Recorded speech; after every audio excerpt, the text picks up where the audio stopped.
ప్రపంచంలోనే ఎంతో విలువైన వజ్రాల్లో కోహినూర్ ఒకటి. శతాబ్దాల కాలంలో అనేక చేతులు మారి చివరకు లండన్ చేరింది. గుంటూరు జిల్లాలో దొరికిన ఈ వజ్రం కాకతీయుల నుంచి బ్రిటిషర్ల వరకు ఎందరి చేతిలో మారి చివరకు ఇప్పుడు లండన్ చేరింది.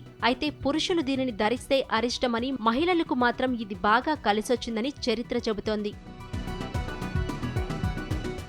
కోహినూర్ అంటే కాంతి పర్వతం అని అర్థం. మొఘల్ చక్రవర్తి మహ్మద్ షా తన తలపాగాలో కోహినూర్ వజ్రాన్ని ధరించిన సంగతి తెలుసుకున్న పర్షియన్ రాజు నాదర్ షా దానిని సొంతం చేసుకోవాలని ప్లాన్ వేస్తాడు. అప్పట్లో రాజులు కలుసుకుంటే ఒకరి తలపాగాలు మరొకరికి ఇచ్చుకునే సంప్రదాయం ఉండటంతో మహ్మద్ షా తలపాగాను నాదర్ షా అందుకున్నాడు. దానితో పాటే కోహినూర్ కూడా అతని వశమైంది. అయితే కోహినూర్ వజ్రం రాజులకు కలిసి రాలేదని రోయినా గ్రేవాల్ అనే రచయిత తన పుస్తకం in the shadow of the Taj a portrait ఆగ్రాలో చెప్పుకొచ్చారు. కోహినూర్ ను దక్కించుకున్న నాదర్ షా హత్యకు గురికావడం, అతని కుమారులు ఆదిల్ షా, ఇబ్రహీం కూడా చనిపోవడం, అతని మనవడు షారుఖ్ కోహినూర్ ను ఆఫ్ఘనిస్తాన్ కు చెందిన మహ్మద్ షాకు అప్పగించవలసి రావటం, కోహినూర్ ను దక్కించుకున్న అహ్మద్ షా కూడా అకాల మరణం పాలవటం, షా కుమారుల మధ్య విభేదాలతో ఆ వజ్రం రంజిత్ సింగ్ వశం కావడం వంటి అనేక పరిణామాలను రోయినా గ్రేవాల్ తన పుస్తకాలలో వివరించారు. తర్వాత రంజిత్ సింగ్ మరణాంతరం సింహాసనం కోసం పోటీ, అతని కుమారుడి ద్వారా ఆ వజ్రం బ్రిటిషర్ల వశం